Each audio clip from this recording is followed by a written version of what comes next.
โมตัสสะภะคะวะโตอะระหะโตสัมมาสัมพุทธัสสะนะโมตัสสะภะคะวะโตอะระหะโตสัมมาสัมพุทธัสสะนะโมตัสสะภะคะวะโตอะระหะโตสัมมาสัมพุทธัสสะผ้ากฐินพระราชทาน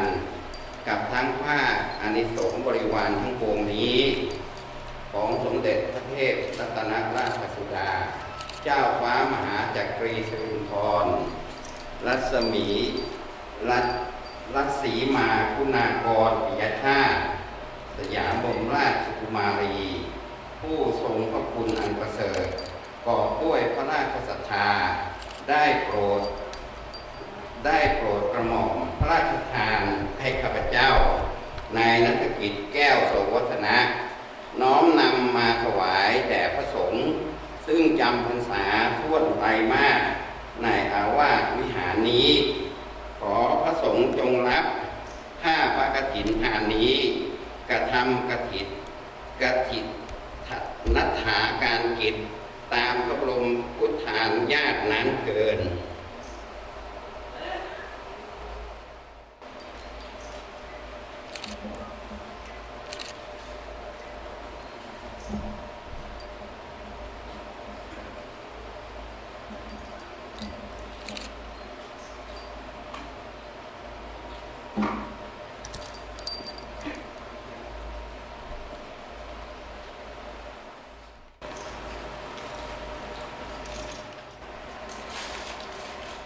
อานิสงส์บริวารทั้งปวงนี้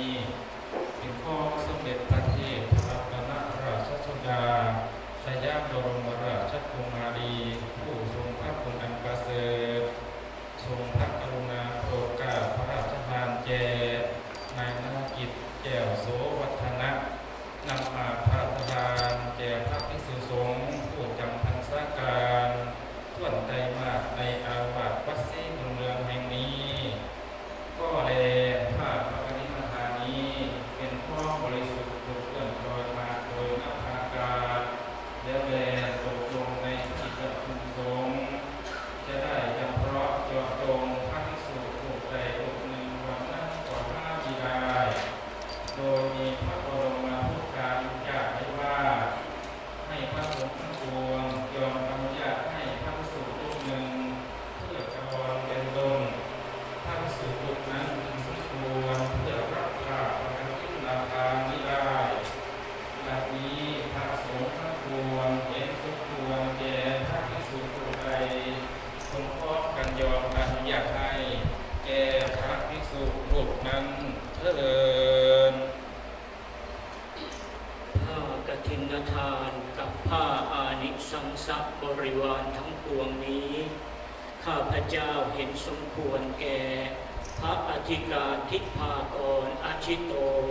เจ้าอาวาสวัดศรีบุญเรืองอาวาสแห่งนี้เป็นผู้มีสติปัญญาสามารถเพื่อจะกระทำกฐินทารกิจให้ถูกต้องตามพระบรมพุทธานุญาตได้ถ้าภิกษุรูปใดเห็นไม่สมควรจงทักท้วงขึ้นในท่ามกลางสงฆ์ถ้าเห็นสมควรแล้วไซร้จงให้สัทธสัญญาสาธุการขึ้นให้พร้อมกันเถิด